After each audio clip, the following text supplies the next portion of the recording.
سامنے آپ اپنی حدود علم کو جان سکتے ہیں۔ میں لوگوں کو دیکھتا ہوں کہ ان کے پاس بہت علم ہوتے ہیں، لیکن ان کے پاس صرف اتنا علم نہیں ہوتا کہ وہ اپنی حدود علم کو جان سکیں۔ ان کے پاس صرف اتنا علم نہیں ہوتا کہ وہ یہ جان سکے کہ کس حد سے آگے ان کا بات کرنا نہیں بنتا، کس حد سے آگے وہ جس چیز کے اوپر انالیسس کر رہے ہیں وہ چیز پہنچ ہی نہیں سکتی، ان کی سینسز پہنچ ہی نہیں سکتی، ان کی ریشنلٹی نہیں پہنچ سکتی، ان کی ریزننگ نہیں پہنچ سکتی۔ وہ جہالت سے علم کا سفر تو کر لیتے ہیں، لیکن علم سے وجدان کا سفر، علم سے آگہی کا سفر، علم سے قلب کا سفر، نور کا سفر یہ پورا ہی نہیں کر سکتے۔ لکس کے لیے آپ کو جانفشانی سے اپنے ماحول ساری زندگی گزارنے پڑتے ہیں، ارکریزی کچھ نہیں پڑتی ہے، اپنی حدود و علم کو جاننا پڑتا ہے۔ پھر جا کے آپ کو یہ معلوم ہوتا ہے کہ آپ کس کوزے میں بند ہیں اور کس حد تک جان سکتے ہیں اور کس حد تک نہیں جان سکتے، اور پھر آپ اس حد کے اندر رہتے ہوئے جب اللہ کو جاننے کی کوشش کرتے ہیں، اپنی ذات کو جاننے کی کوشش کرتے ہیں، تو آپ حقیقت تک پہنچتے ہیں۔ بسم اللہ الرحمن الرحیم۔ آج ایک اور غزل آپ کے ساتھ شیئر کر رہا ہوں۔ یہ غزل اگر آپ زندگی میں کوئی معنویت حاصل کرنا چاہتے ہیں، کوئی مقصدیت حاصل کرنا چاہتے ہیں، تو یقیناً آپ کے بہت کام آئے گی۔ اس کا مطلب ہے کہ وقت کم ہے زندگی میں اور مقصد دور ہے، وقت کم ہے زندگی میں اور مقصد دور ہے، رات دن چلتا رہا ہوں جسم بھی اب چور ہے۔ ہمیں زندگی میں بہت سی چیزیں حاصل نہیں ہوتی لیکن وہ حاصل ہو سکتی ہیں۔ پیسہ نہیں ہے تو آ سکتا ہے، اسکل سیٹ نہیں ہے تو آ سکتا ہے، رشتے نہیں ہیں تو مل سکتے ہیں، لیکن اللہ نے یہ ایک عجیب ٹیسٹ بنایا ہے ٹائم اینڈ اسپیس کا، کہ ہم ایک محدود مدت کے لیے اس میں آتے ہیں۔ اربوں سال سے بنی ہوئی اس کائنات کے اندر ہمیں کروڑوں سال بھی میسر نہیں ہیں، ہمیں لاکھوں سال بھی میسر نہیں ہیں، ہمیں ہزاروں سال بھی میسر نہیں ہیں، ہمیں سینکڑوں سال بھی میسر نہیں ہیں۔ 60-70 برس کی زندگی ہے اور وہ بھی کوئی پتہ نہیں کہ کس لمحے ختم ہو جائے، پوری ملے بھی یا نہ ملے۔ تو یہ جو ٹائم اینڈ اسپیس ہے، اللہ تعالیٰ نے تو اس کی قسم بھی کھائی ہے۔ جب اللہ تعالیٰ کہتے ہیں سورہ العصر میں کہ والعصر، زمانے کی قسم، تو کس چیز کی قسم کھا رہے ہیں؟ اسی ٹائم اینڈ اسپیس کی تو قسم کھا رہے ہیں کہ یہ جو میں نے تمہارے سامنے ایک چیز تخلیق کر دی ہے، جس کے اندر تمہیں ڈال دی ہے، تم 3 ڈائمینشنس میں بنے ہوئے ہو، تم تینوں ڈائمینشنس میں چل سکتے ہو، لیکن تمہاری ایک چوتھی ڈائمینشن ٹائم ہے، اس کے اندر تم موو نہیں کر سکتے۔ وہ چوتھی ڈائمینشن تمہارا امتحان ہے کہ اس ٹائم کے اندر تم کرتے کیا ہو۔ تو پھر آپ کو احساس ہوتا ہے کہ کتنی محدود مدت آپ کو ملی ہے۔ اس 50-60-70 سال کی زندگی کے اندر آپ نے ایک مقصد کو پانا ہے، آپ نے اپنے معاش کو بھی پورا کرنا ہے، آپ نے اپنے سماج کو بھی پورا کرنا ہے، آپ نے اپنی جذباتی خواہشات بھی پوری کرنی ہے، آپ نے اپنی عقلی چیزیں بھی حاصل کرنی ہیں، اور اس سب کو ہوتے ہوئے آپ نے اپنے اندر موجود قلب کو تلاشنا ہے۔ اس کے بعد اس قلب کو قلب سلیم بنانا ہے، جیسا کہ حضرت ابراہیم علیہ السلام اللہ تعالیٰ کے حضور قلب سلیم لے کر حاضر ہوئے، اللہ تعالیٰ خود یہ بات فرماتے ہیں۔ تو یہ جو مقصد ہے کہ زندگی میں اپنے قلب کو اس مقام تک لے کر آنا کہ وہ کرے جو اللہ چاہتا ہے۔ قلب کو صرف قلب سلیم نہیں بنانا، پھر اس قلب سلیم نے کچھ اعمال بھی کرنے ہیں، ان اعمال کو کرنے کے لیے بھی وقت چاہیے۔ تو کتنا کم وقت ہے کہ جس میں پہلے خود کو پہچاننا ہے، پھر خود کو نکھارنا ہے، پھر خود کو پہچاننے اور خود کو نکھارنے کے بعد وہ عمل کرنا ہے جو عمل لے کے اپنے رب کے پاس جایا جا سکے۔ تو آپ کو احساس ہوتا ہے کہ کتنے کم وقت میں کتنا بڑا کچھ کرنا ہے، اور پھر آپ رات دن چلتے ہیں، صبح شام چلتے ہیں، پھر آپ زندگی کو کشید کرنے کی کوشش کرتے ہیں، زندگی سے معنی کشید کرنے کی کوشش کرتے ہیں۔ پھر آپ اٹھتے بیٹھتے سوچتے جاگتے یا اللہ کا ذکر کرتے ہیں، یا سوچتے ہیں، یا ریفلیکٹ کرتے ہیں، یا اپنے ذہن کی کاوش سے کچھ کرتے ہیں، یا عمل سے کچھ کرتے ہیں، آپ کا جسم بھی چور ہو جاتا ہے۔ اور یہی امتحان ہے کہ اگر آپ رات دن چلتے رہے ہوں، ماہ و سال چلتے رہے ہوں، اور اب آپ کا جسم بھی پورا چور ہو، لیکن اس کے باوجود آپ کو معلوم ہو کہ منزل ابھی بھی دور ہو، اور اس کے باوجود آپ کو معلوم ہو کہ وقت مزید گزرتا جا رہا ہے، ہر گزرتے دن کے ساتھ میں مزید اپنی لحد کے قریب ہو رہا ہوں، تو وہ ایک پینک جو سیٹ ان کر جاتا ہے، وہ جو ایک آپ کے اوپر امتحان کی کیفیت آتی ہے، اس کو محسوس کریں۔ آپ نے زندگی میں کبھی اگر 3 گھنٹے کا امتحان دیا ہوگا تو آپ میں سے بہت سے لوگ آگاہ ہوں گے کہ جب ان 3 گھنٹے کے امتحان میں 5 سوال کرنے ہوتے ہیں اور 2 گھنٹے 57 منٹ ہو چکے ہوتے ہیں، اور آپ پانچواں سوال کر رہے ہوتے ہیں اور ابھی سوال پورا نہیں ہوا ہوتا، تو آپ کس رفتار سے لکھ رہے ہوتے ہیں، اور اس وقت آپ کی کنسنٹریشن کی حالت کیا ہوتی ہے، اور آپ کس طرح اپنا امتحان پورا کر رہے ہوتے ہیں، حالانکہ آپ کی انگلیوں میں درد ہو رہا ہوتا ہے، حالانکہ آپ سے لکھا نہیں جا رہا ہوتا۔ یہی کیفیت ہماری زندگی کے اس امتحان کے بارے میں بھی ہونی چاہیے کہ ہمارا بدن چور ہو جائے رات دن چلنے سے، ماہ و سال چلنے سے، لیکن ہم اپنی زندگی کے مقصد کی طرف چلتے رہیں، کیونکہ ہمیں احساس ہو کہ وقت بہت کم ہے، وقت گزرتا جا رہا ہے، اور ہے کہ سوچتا ہوں اپنا رستہ خود بنایا جائے اب، سوچتا ہوں اپنا رستہ خود بنایا جائے اب، کیونکہ میرے قافلہ کی سوچ بھی محصور ہے۔ میرے ساتھ ہوا ہے یہ زندگی میں کہ کسی کو میرے قافلہ بھی کیا تھا میں نے، اور ایک منزل کا تعین بھی کیا تھا، لیکن پھر احساس ہوا کہ میر قافلہ تو خود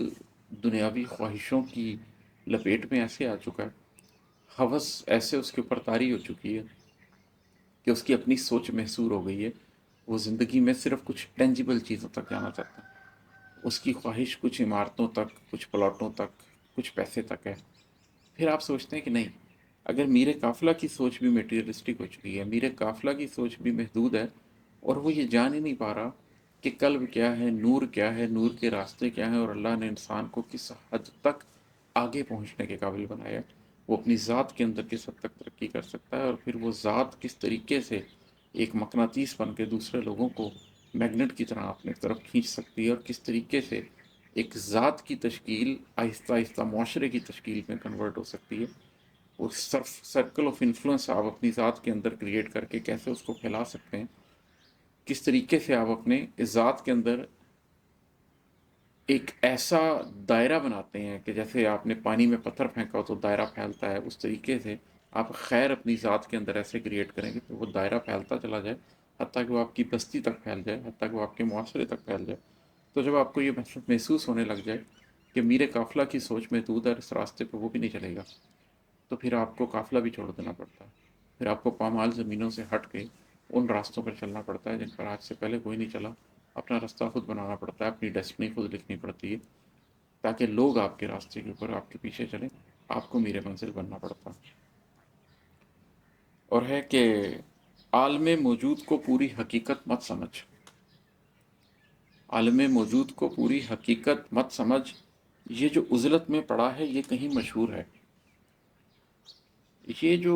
عالم موجود ہمیں نظر آ رہا ہوتا ہے، جو آپ اپنی آنکھوں سے دیکھ رہے ہوتے ہیں، جو آپ اپنے حواسوں سے جان رہے ہوتے ہیں، اس کی کچھ لمیٹیشنز ہیں، یہ آپ کو کچھ بتا سکتا ہے اور کچھ نہیں بتا سکتا۔ مثال کے طور پر نبی کریم صلی اللہ علیہ وآلہ وسلم اللہ کے ہاں کیا مقام رکھتے تھے؟ عزلت نشینی بھی جب اختیار کی ہوئی تھی تو اللہ کے سامنے کیا مقام رکھتے تھے؟ لیکن لوگ کیا دیکھ رہے تھے؟ لوگ وہ دیکھ رہے تھے جو ان کو ان کے حواسوں سے نظر آتا تھا، ان پر روحانی حقیقت آشکار نہیں تھی۔ ادروائز وہ جان لیتے کہ یہ جو عزلت نشینی کی حالت میں ہیں، یہ کہیں پر کتنے مشہور ہیں، یہ کائنات میں آسمانوں میں ان کا کیا مقام ہے، آسمانوں میں ان کی کیا حیثیت ہے۔ تمام انبیاء کرام کا یہ سلسلہ ہے۔ پھر وہ لوگ جو انبیاء کرام کی سنتوں پہ چلتے ہیں، صدیقین میں شامل ہوتے ہیں، شہداء میں شامل ہوتے ہیں، صالحین میں شامل ہوتے ہیں، ان سب کا یہی سلسلہ ہے کہ وہ کہیں اور مشہور ہوتے ہیں، انہوں نے اپنے رب کے ساتھ ایک ایسی لا لگائی ہوتی ہے کہ وہ رب کا ذکر کرتے ہیں تو اللہ ان کا ذکر اپنی محفل میں کرتا ہے، وہ رب کا ذکر کرتے ہیں تو اللہ ان کا ذکر فرشتوں میں کرتا ہے۔ ہمیں روایات سے پتہ چلتا ہے کہ جو شخص بلند آواز میں لوگوں کے سامنے اللہ کا ذکر کرتا ہے تو اللہ اس سے بہتر محفل میں اس کا ذکر کرتے ہیں، اور جو شخص خاموشی میں اللہ کا ذکر کرتا ہے تو اللہ تعالیٰ تنہائی میں پھر اس کا ذکر کرتے ہیں۔ تو ایک پورا عالم ہے جو ہمیں نظر نہیں آ رہا، ایک پوری حقیقت ہے جو اس فزیکل ریئلٹی سے آگے کی ہے، ایک میٹا فزیکل ریئلٹی ہے۔ اس ریئلٹی کے اندر کس شخص کا کیا مقام ہے، کون سا شخص روحانی طور پر کس جگہ پر ہے، یہ حقیقت آپ اس دنیا کو دیکھ کر نہیں جان سکتے۔ تو اگر آپ اس دنیا کے رنگ میں رنگے ہوئے ہیں، آپ اس عالم موجود کو پوری حقیقت سمجھ رہے ہیں، تو پھر آپ اس عالم موجود کے پیرامیٹرز کے اوپر اپنے آپ کو جاننے لگ جائیں گے، اس کے اوپر اپنے آپ کو پرکھنے لگ جائیں گے۔ پھر آپ کو عالم موجود کی حقیقت کے حساب سے اپنا سوشل سٹیٹس چاہیے ہوگا، اس کے حساب سے اپنا فائنینشیل سٹیٹس چاہیے ہوگا۔ آپ کی دوڑی غلط ہوگی، آپ نے جس چھت پہ چڑھنا ہے آپ اس کی بجائے دوسری چھت کے اوپر سیڑھی لگا کے کھڑے ہوں گے اور تیزی سے اوپر چڑھ رہے ہوں گے، اوپر جا کے آپ کو احساس ہوگا کہ آپ تو غلط منزل پر آ گئے ہیں، آپ کی تو سیڑھی ہی صحیح دیوار کے ساتھ نہیں لگی ہوئی تھی۔ تو عالم موجود کو پوری حقیقت مت سمجھ، یہ جو عزلت میں پڑا ہے یہ کہیں مشہور ہے۔ عزلت میں بڑے لوگ پڑے ہوئے ہیں جو بڑے مشہور ہیں، جن کا اللہ کے ہاں بڑا مقام ہے، اپنی ان 5 سینسز سے آگے جا کر اپنے قلب سے دیکھنے کی کوشش کریں۔ اللہ تبارک و تعالیٰ فرماتے ہیں نا کہ دجال کی ایک آنکھ ہے، اس لیے کہ وہ صرف ظاہر کی آنکھ سے دیکھے گا، اس کی باطن کی آنکھ نہیں ہے، لیکن تمہارا رب کی 2 آنکھیں ہیں، رب ظاہر سے بھی دیکھتا ہے، رب باطن سے بھی دیکھتا ہے۔ تو جو اللہ کے بندے ہیں ان کی بھی 2 آنکھیں ہوتی ہیں، وہ ظاہر سے بھی دیکھتے ہیں اور وہ باطن سے بھی دیکھتے ہیں۔ باطن سے چیزوں کو دیکھنا شروع کریں تاکہ آپ کو وہ صحبت میسر آئے، وہ لوگ ملنا شروع ہوں جو اصلت نشینی میں پڑے ہیں مگر معاملات کی حقیقت کو جانتے ہیں۔ اور ہے کہ نور کے ماخذ سے جڑنے کی یہ کچھ قیمت نہیں، نور کے ماخذ سے جڑنے کی یہ کچھ قیمت نہیں، گر بدن مٹی بھی ہو جائے ہمیں منظور ہے۔ ہم انسان کیا ہیں؟ ہم انسان ایک حیوان اور ایک فرشتے کا امتزاج ہیں۔ ہمیں ایک حیوانی جسم دیا گیا ہے جو مرنے کے بعد مٹی ہو جائے گا اور مٹی میں چلا جائے گا، لیکن ہمارے اندر ایک روح ڈالی گئی ہے، ایک شخصیت ڈالی گئی ہے جو کہ ایسے ہی ہے جیسے فرشتہ ہے۔ جس مادے سے فرشتے کی تخلیق کی گئی، سب سے پہلے ایک نورانی مادے سے فرشتوں کی تخلیق ہوئی، اس کے بعد پھر کسی حد تک کثیف مادے سے، آگ سے جنات کی تشکیل ہوئی، اور پھر اس کے بعد جو بالکل ادنا درجے کی مخلوق ہے اس کی تشکیل اس مٹی کے ساتھ کی گئی۔ تو انسان کو یہ اجازت دیا گیا کہ وہ جو ادنا درجے کی مخلوق ہے، جو حیوان ہے، اس کو جسم وہاں سے دے دیا گیا، لیکن اس کے اندر روح وہ ڈال دی گئی ہے جو فرشتے کے لیول پر کریٹ کی گئی تھی۔ اس کے اندر وہ نورانیت پائی جاتی ہے۔ جب موت آتی ہے تو کیا ہوتا ہے؟ موت آتی ہے تو یہ مٹی مٹی میں جا کے مل جاتی ہے، اور وہ جو آپ کی شخصیت ہے، وہ جو آپ کا نور ہے، وہ آپ کے اندر سے نکلتا ہے، اور وہ نور کے ماخذ کے پاس چلا جاتا ہے۔ وہ اس اللہ کے پاس چلا جاتا ہے جس اللہ نے اس کو تخلیق کیا تھا، اور وہ وہاں پر واپس جا کر اس کو اللہ کو سر پہ سجود ہوتا ہے۔ تو اس کی اگر اس نور کے ماخذ سے آپ نے ملنا ہے، اگر آپ نے اس نور سے جا کر رسائی حاصل کرنی ہے، نور سے جا کر تعلق پیدا کرنا، اور یہ میں وحدت الوجود کی بات نہیں کر رہا، اس کو تو میں شرک سمجھتا ہوں، میں یہ نہیں کہہ رہا کہ یہ نور جا کر اس نور میں ضم ہو جائے گا۔ میں صرف یہ کہہ رہا ہوں کہ اس نور کی، اس شخصیت کی خواہش ہے کہ وہ جائے اور اس نورانی دنیا کے اندر اپنی زندگی کو بسر کرے۔ تو نور کے اگر ماخذ سے آپ نے جڑنا ہے تو اس کی تو یہ کوئی قیمت ہی نہیں ہے کہ آپ کا پورا بدن مٹی ہو جائے۔ مطلب آپ اپنی پوری زندگی ایسے لگا دیں کہ زندگی میں کچھ بھی حاصل نہ کریں، صرف اس نور کو پالیں، اپنے قلب کے اندر نور کو پالیں، اور اس کے بعد آپ مر جائیں، تو یہ زندگی بھر کی قیمت دینے کے لیے کافی ہے، مٹی ہونے کے لیے کافی ہے یہ۔ زندگی میں اگر یہ حاصل ہو جائے تو آپ کہہ سکتے ہیں کہ life well lived, life well deserve. آرام سے آپ اس بدن کو مٹی کے حوالے کر سکتے ہیں۔ بلے شاہ نے کہا تھا نا کہ بلے شاہ سی مرنا نہیں گور پیا کوئی اور۔ ہم نے تھوڑی مر جانا ہے۔ وہ جو مٹی جو جس کو قبر میں دفن کیا جائے گا وہ تو کوئی اور ہے، وہ تو ایک بدن ہے، وہ تو ایک زبان ہے، جس میں کوئی دلچسپی نہیں ہے۔ اس شخصیت میں دلچسپی ہے، جس کو جس بھی بدن میں ڈال دیا جائے وہ شخصیت نکل کر آپ کے سامنے آ جائے۔ اور ہے کہ انفس و آفاق سے آگے بھی ہے ایک راستہ، انفس و آفاق سے آگے بھی ہے ایک راستہ، نور کے پردے کے پیچھے نور ہے، پھر نور ہے۔ میں اکثر اس بات کا ذکر کرتا ہوں کہ ایک راستہ انفس کا راستہ ہے، کیونکہ انسان کو اللہ تعالیٰ نے عالم صغیر بھی کہا ہے، ایک پورا جہان انسان کے اپنے اندر آباد ہے، اور ایک آفاق کا راستہ ہے۔ اللہ نے پوری کائنات بنائی ہوئی ہے جس کو ہم دیکھ سکتے ہیں، قرآن میں بار بار ذکر کیا کہ اس کے اوپر غور کرو۔ اور اللہ تعالیٰ قرآن پاک میں یہ بھی بتاتے ہیں کہ آیت کے اندر بتاتے ہیں کہ عنقریب ہم تمہیں آفاق میں بھی نشانیاں دکھائیں گے اپنی، اور تمہاری اپنی ذات پہ، تمہارے انفس میں بھی دکھائیں گے، یہاں تک کہ تمہاری نگاہیں جھک جائیں گی۔ تو انفس بھی ایک راستہ ہے اللہ تک پہنچنے کا، اور آفاق بھی ایک راستہ ہے اللہ تک پہنچنے کا۔ کچھ لوگ آفاق کو دیکھ کے، آفاقی حقیقتوں کو دیکھ کے رب کو جان لیتے ہیں، کچھ لوگ انفس کو دیکھ کر، انفس کی حقیقتوں کو جان کے، ذات کی حقیقتوں کو جان کے رب کو پا لیتے ہیں۔ لیکن جب وہ اس مقام پہ پہنچ جاتے ہیں کہ وہ رب کو پا لیں، وہاں سے ایک نیا سفر شروع ہوتا ہے۔ تنفس کے راستے پہ میں نے بہت بات کی ہے، آفاق کے راستے پہ میں نے بہت بات کی ہے، اس سفر کے بارے میں نے ابھی تک زیادہ بات نہیں کی ہے۔ انفس اور آفاق کے سفر آپ کو اللہ سے ملاتے ہیں، جب آپ اللہ سے مل جاتے ہیں تو پھر آگے ایک راستہ شروع ہوتا ہے، کیونکہ اس راستے کی کوئی انتہا ہی نہیں ہے، اس کا کوئی انت ہی نہیں ہے۔ وہ نور کا راستہ ہے،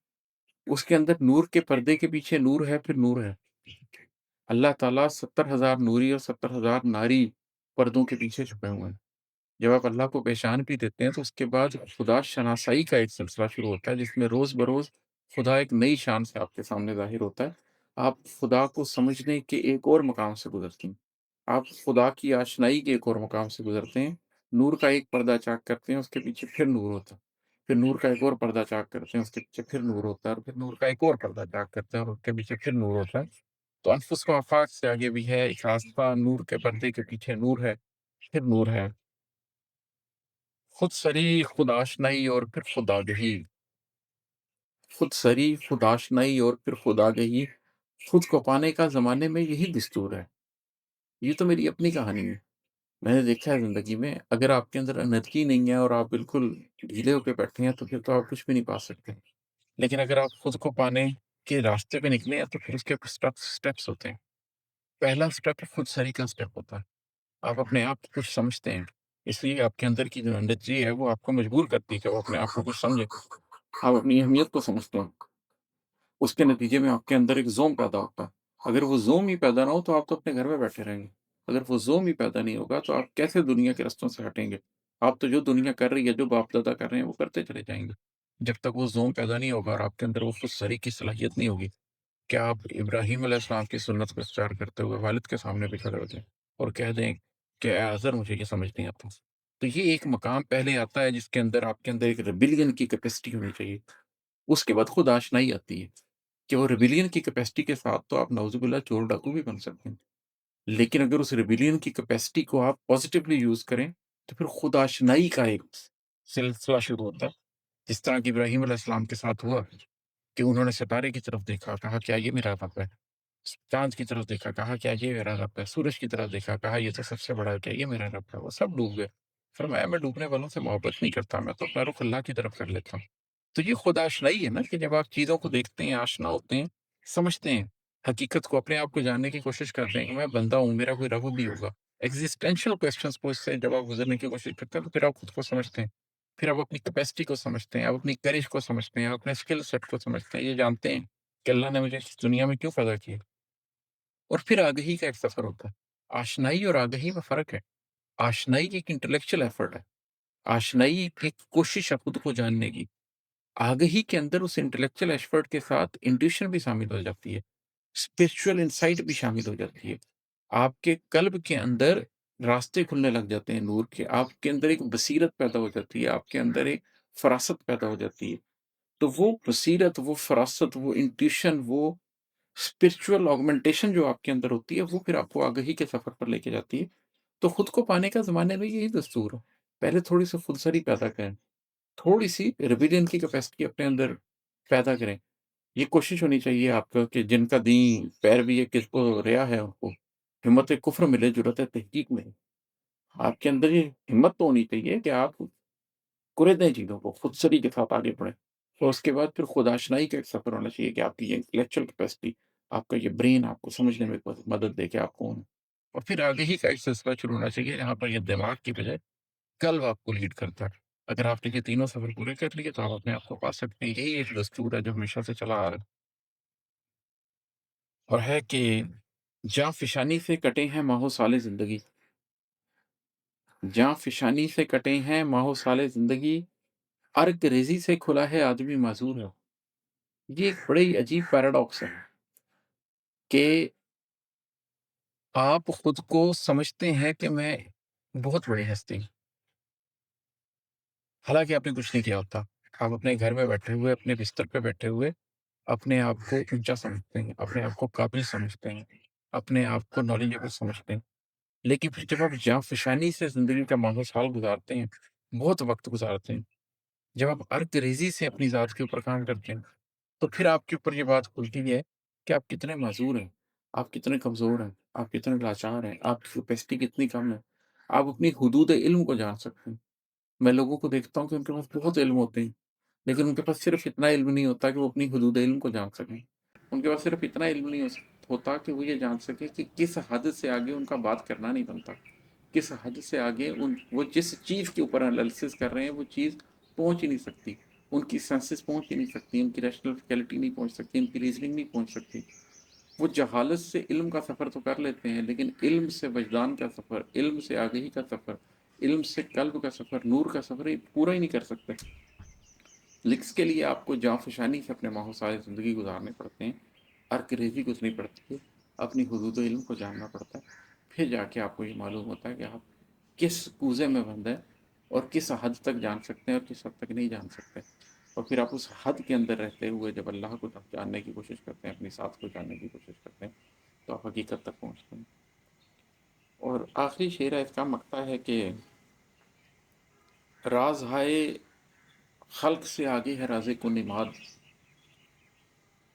راز ہائے خلق سے آگے ہے راز کن نماد، یہ جو آدم ذات ہے یہ امر لامکسور ہے۔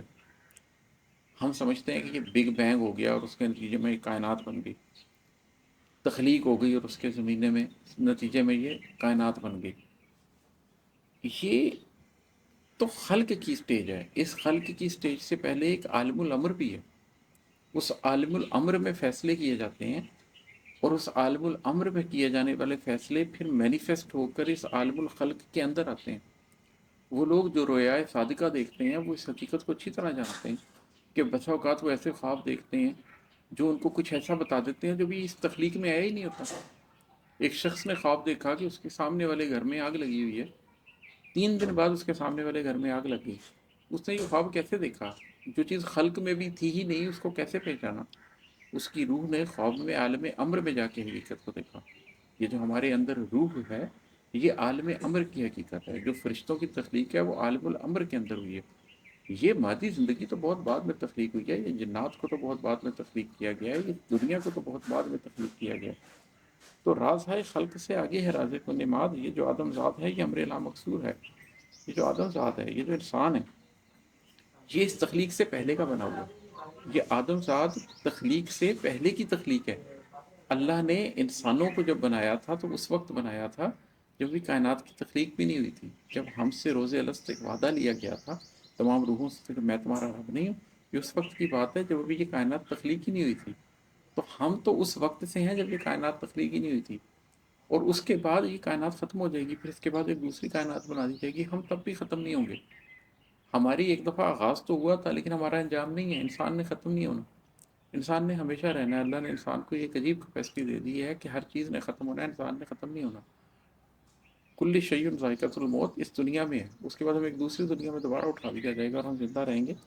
تو یہ جو آدم زاد ہے، یہ جو انسان ہے، اس کی حقیقت کچھ اور ہے۔ یہ جو رازق کن ہے، اگر انسان کے حوالے سے اس کو دیکھا جائے تو یہ رازق کن بگ بینگ تک نہیں ہے، یہ رازق کن اس سے پہلے سے شروع ہوا ہے۔ یہ رازق کن قیامت کے بعد بھی جاری رہے گا، یہ جنت اور دوزخ تک لے کے جائے گا، اور پھر یہ جنتوں پر بھی ختم نہیں ہوگا۔ جنت کے اندر پھر آگے آپ کو کیپیسٹی دی جائے گی۔ آپ کی دنیا کے اندر بہت سے مسائل کی وجہ سے آپ اپنی کیپیسٹی کو پوری طرح پورا نہیں کر سکے۔ بڑے سے بڑا آرکیٹیکٹ وہ تخلیق نہیں کر سکا جو اس نے کرنا تھا، بڑے سے بڑا پوئٹ وہ نہیں لکھ سکا جو اس نے لکھنا تھا، لوگوں کو موقع نہیں ملا، لوگ علم نہیں حاصل کر سکے، لوگ وہ مقام حاصل نہیں کر سکے۔ جنت میں جا کر پھر آپ اپنی پوری کیپیسٹی کو استعمال کریں گے، صرف عیاشی نہیں کریں گے، اپنی پوری کیپیسٹی کو استعمال کریں گے۔ وہاں پر آپ کی روز بروز گروتھ ہوگی، ایک مزید ایولیوشن کی سٹیج سے آپ گزریں گے اور گزرتے چلے جائیں گے۔ تو راز ہائے خلق سے آگے ہے رازق النماد۔ یہ تخلیق جس کو ہم سمجھتے ہیں، یہ جو بگ بینگ کے بنے ہوئی نتیجے میں بنی دنیا ہے جس کو ہم سمجھتے ہیں، اس سے بہت آگے ہے رازق کن۔ کن فیکون کی حقیقت اس سے بہت آگے ہے۔ کن فیکون کی حقیقت یہ ہے کہ وہ اس کائنات کی تخلیق سے پہلے تھا، وہ اس کائنات کی تخلیق کے دوران تھا، وہ آج ہے، وہ قیامت کے آنے پر ہوگا، وہ روز حشر کے قائم ہونے پہ ہوگا، وہ جنتوں اور دوزخوں کے فیصلے پہ ہوگا، حتیٰ کہ لوگ جنت میں چلے جائیں گے اور پھر اس جنت میں بھی ان کی جو کنٹینیوس گروتھ ہوتی رہے گی۔ یہ سب اس کن فیکون کا نتیجہ ہے۔ راز کن کو تو ہم سمجھے ہی نہیں، اس کے اوپر تو بڑی لمبی تفصیلی انشاءاللہ کبھی بات کروں گا کہ راز کن کی حقیقت کیا ہے، وہ کہاں سے شروع ہوا ہے اور آخر میں کہاں تک جاتا ہے، کس انجام تک جاتا ہے۔ آج کے لیے اتنا ہی، انشاءاللہ تعالیٰ پھر تفصیل سے کبھی اس موضوع پر بات کروں گا۔ اپنا خیال رکھیے گا۔ السلام علیکم۔